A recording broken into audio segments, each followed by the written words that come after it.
हरिओम तत्सत। जन्म कुंडली विश्लेषण। इस वीडियो को देखने से पहले कुंडली कैसे देखते हैं वह वीडियो अवश्य देखें। सबसे पहले सूर्य से फलादेश प्रारंभ करते हैं। सूर्य इस कुंडली में सप्तम भाव यानी पत्नी, वैवाहिक जीवन और दैनिक व्यवसाय के स्वामी है और दसम भाव में विराजमान है, जिसके कारण पिता राज रोजगार के क्षेत्र में सुख सम्मान एवं सफलता प्राप्त होती है, उच्च पद प्राप्त होता है और पत्नी एवं वैवाहिक जीवन का सुख प्राप्त होता है, दैनिक रोजगार में सफलता प्राप्त होती है और पत्नी भी जॉब करने वाली होती है। और सूर्य के साथ बुध भी विराजमान है, यानी कि पंचमेश और सप्तमेश का संबंध दसम भाव में बन रहा है, तो जिसके कारण प्रेम विवाह होने का भी योग बनता है। और परंतु यहाँ पे आप देखिए कि सूर्य के साथ राहु विराजमान है। अभी मैंने सूर्य का अकेले का फलादेश बताया, जो कि बहुत अच्छा फलादेश था और लाभ ही लाभ दे रहा था, परंतु यहाँ सूर्य राहु के साथ विराजमान है और इस पर केतु की दृष्टि है, यानी कि जो सूर्य थे वह राहु केतु से दसम भाव में पीड़ित है। तो वास्तविक फलादेश क्या होगा कि पिता राज रोजगार के क्षेत्र में कठिनाई एवं परेशानी होगी और पत्नी एवं वैवाहिक जीवन के सुख में भी कठिनाई एवं परेशानियों का सामना करना पड़ता है और जीवन की उन्नति में भी कठिनाई परेशानी होती है, विवाह में बहुत ज्यादा विलंब होता है। इसलिए यहाँ सूर्य का मंत्र जाप करेंगे, जल अर्पित करेंगे, आदित्य हृदय का पाठ करेंगे और राहु केतु से संबंधित दान एवं उपाय करेंगे। चंद्रमा इस कुंडली में षष्ठ भाव के स्वामी है, यानी रोग एवं शत्रु के स्वामी है और वैसे मेरा मानना है कि चंद्रमा को अकारक नहीं मानना चाहिए और तृतीय भाव में चंद्रमा विराजमान है और यहाँ किसी भी ग्रह से वह पीड़ित नहीं है, परंतु चंद्रमा के दोनों तरफ कोई शुभ ग्रह नहीं है और चंद्रमा पर किसी शुभ ग्रह की दृष्टि भी नहीं है, तो ऐसे में इसको केंद्रुन योग भी बोला जाता है, जिसके कारण जीवन की उन्नति में कठिनाई एवं परेशानी होती है। हालांकि यहाँ चंद्रमा जो है भाई बहन का सुख प्राप्त होता है, पराक्रम में वृद्धि होती है, नौकरी में भी सफलता प्राप्त होती है और यहाँ से चंद्रमा दृष्टि डाल रहे हैं नवम भाव पर, जिसके कारण परिश्रम के माध्यम से भाग्य की उन्नति होती है।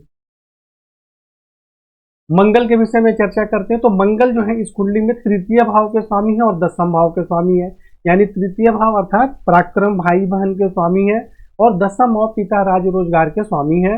और मंगल यहाँ देखिए नीच राशि में विराजमान है।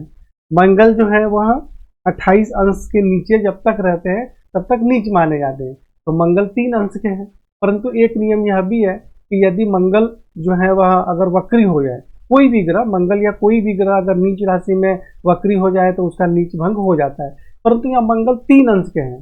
जैसे अगर कोई ग्रह वक्री होते भी हैं तो 4-5 अंश का उसमें फर्क पड़ेगा, 28 अंश का तो फर्क पड़ेगा नहीं कि 3 अंश के हैं और वक्री हो गए तो 28 अंश के हो जाएंगे। इसलिए चंद्रमा को यहाँ तो कमजोर मंगल को यहाँ पे कमजोर ही माना जाएगा।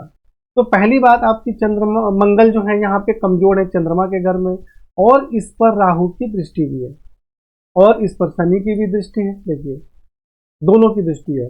तो पहली बात कि चंद्रमा जो है, मंगल जो है, मैं बार बार चंद्रमा निकल जा रहा है मुझसे, तो जो मंगल है वह दसम भाव के स्वामी षष्ठ भाव में चंद्रमा के घर में नीच राशि में विराजमान है, कमजोर है और उस पर राहु तथा शनि की दृष्टि है, तो जिसके कारण शत्रु पक्ष से कठिनाई एवं परेशानी होती है, नौकरी में भी कठिनाई एवं परेशानी होती है और ननिहाल पक्ष से भी कोई विशेष सहयोग प्राप्त नहीं हो पाता है, पेट में किसी प्रकार की बीमारी होने की संभावना रहती है और मंगल जो है दसम भाव के स्वामी है, तो जिसके कारण पिता राज रोजगार के क्षेत्र में भी कठिनाई एवं परेशानी होती है। देखिए रोजगार या जॉब सभी चीजों के लिए दसम भाव को देखा जाता है और जॉब के लिए षष्ठ भाव को भी देखा जाता है, तो दसम भाव के स्वामी षष्ठ भाव में मंगल राहु और शनि से पीड़ित हो गए, तो जिसके कारण रोजगार हो या जॉब हो, इन सभी चीजों में कठिनाई एवं परेशानी होती है।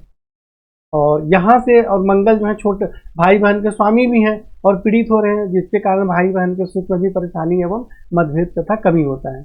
यहाँ से मंगल दृष्टि डाल रहे हैं नवम भाव पर, जिसके कारण भाग्य की उन्नति होती है, आप धर्म का पालन करते हैं और यहाँ से द्वादश भाव में शनि पर दृष्टि डाल रहे हैं, तो यह भी ठीक नहीं है। जिस प्रकार के शनि मंगल को दृष्टि डाल रहे थे और मंगल शनि पर दृष्टि डाल रहे हैं और शनि लग्नेश है, तो अब जैसे मंगल पर जब शनि दृष्टि डाल रहे हैं तो क्या हुआ, पिता राज रोजगार के क्षेत्र में कठिनाई परेशानी होगी और मंगल जब शनि पर दृष्टि डालेंगे और शनि लग्नेश है, तो जिसके कारण शारीरिक स्वास्थ्य एवं जीवन की उन्नति में कठिनाई एवं परेशानी होती है, चोट इत्यादि भी लगने की संभावना रहती है और अत्यधिक एवं फिजूल खर्च के कारण भी कठिनाई एवं परेशानी होती है।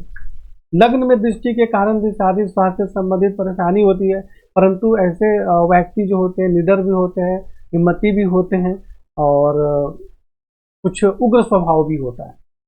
तो यहाँ मेन बात है कि जो मंगल शनि को देख रहे हैं, शनि मंगल को देख रहे हैं, यह जीवन की उन्नति के लिए मतलब बिल्कुल भी अच्छा योग नहीं है।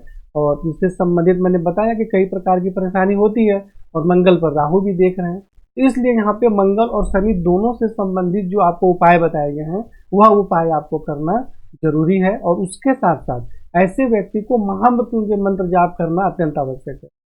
और देखिए यहाँ पे हम मंगल का रत्न भी नहीं पहन सकते हैं या मंगल को बहुत ज्यादा प्रबल नहीं कर सकते हैं। अगर बहुत ज्यादा प्रबल करेंगे क्योंकि मंगल शनि पर दृष्टि डाल रहे हैं तो जिसके कारण स्वास्थ्य से संबंधित ज्यादा परेशानी हो जाएगी और चोट इत्यादि भी लगने की संभावना बनेगी। तो इसलिए यहाँ पर जो उपाय आपको बताया गया है जिस प्रकार से उसी प्रकार से उपाय आपको करने हैं। बुध जो है इस कुंडली में पंचम भाव के स्वामी है और अष्टम भाव के स्वामी है और दसम भाव में विराजमान है। तो जिसके कारण पिता राज रोजगार के क्षेत्र में सुख सम्मान एवं सफलता प्राप्त होती है, विद्या बुद्धि संतान का सुख प्राप्त होता है, आयु में वृद्धि होती है। परंतु यहाँ बुध 0-0 अंक पे है।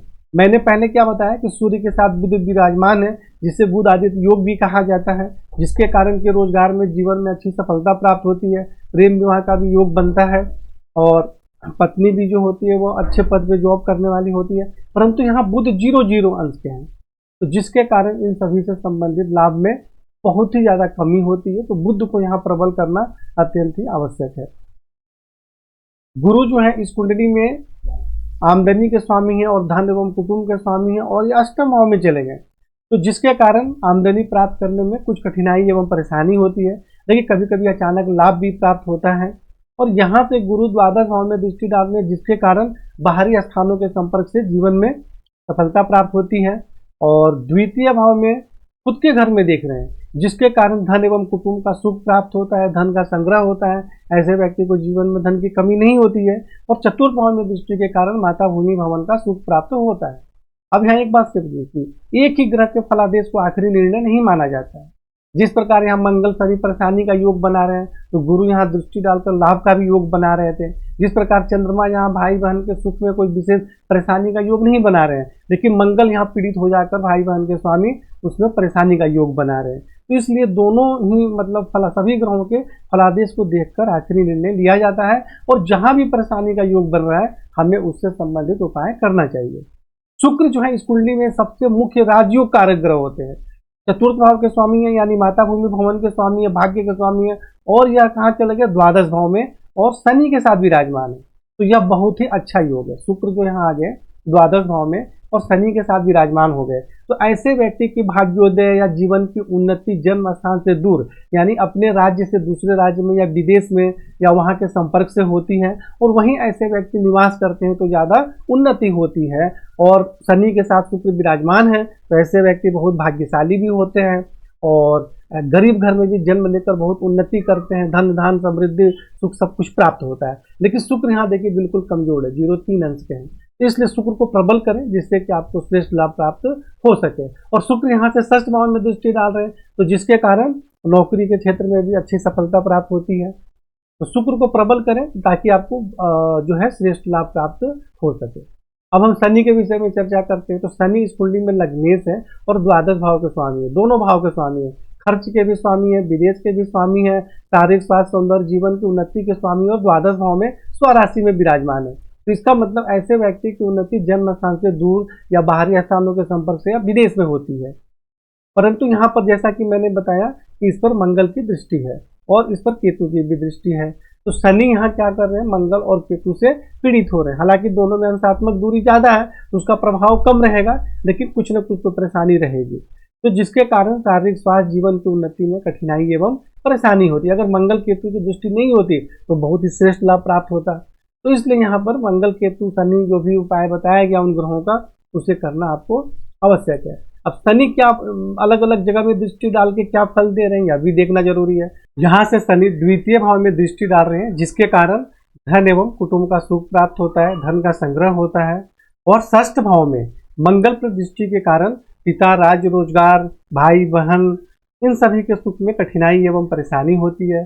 जॉब में भी परेशानी होती है और पेट में किसी प्रकार की बीमारी जैसे पथरी इत्यादि होने की संभावना बनी रहती है। और यहाँ से जब दृष्टि डालते हैं 9वें भाव में अपने उच्च राशि में, तो जिसके कारण भाग्य की विशेष उन्नति होती है, आप धर्म का पालन करते हैं, उच्च शिक्षा भी प्राप्त होती है। परंतु शनि जो है राहु और मंगल से पीड़ित है, तो जिसके कारण कुछ परेशानी भी होती है। राहु इस कुंडली में सूर्य के साथ 10वें भाव में विराजमान है, जिसके कारण पिता राज रोजगार के क्षेत्र में कठिनाई एवं परेशानी होती है। पत्नी एवं वैवाहिक जीवन के सुख में भी कठिनाई एवं परेशानी होती है और पत्नी से मतभेद भी होता है। द्वितीय भाव में दृष्टि के कारण धन एवं कुटुंब के सुख में कुछ कठिनाई एवं परेशानी होती है। चतुर्थ भाव में दृष्टि के कारण कुछ कठिनाइयों के साथ माता भूमि भवन का सुख प्राप्त होता है।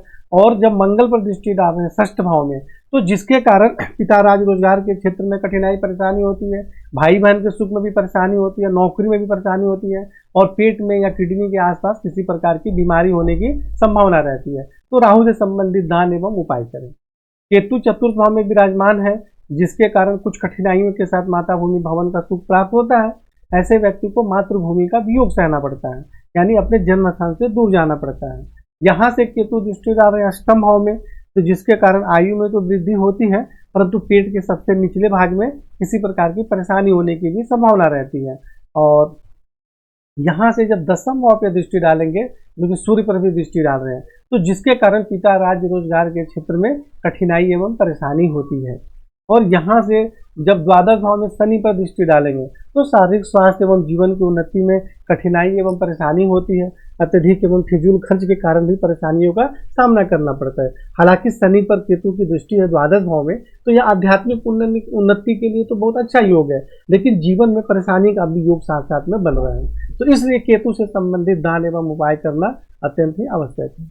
तो इस प्रकार आपको जो फलादेश इत्यादि कुंडली में लिखकर बताए गए हैं, यहाँ समझाने के लिए आपको वीडियो बनाया गया था। तो उस कुंडली और इस वीडियो को देखकर और फिर समझ के आप मुझे फ़ोन करें, चर्चा करें कि और आपको क्या समझ में नहीं आया। हरिओम तत्सत।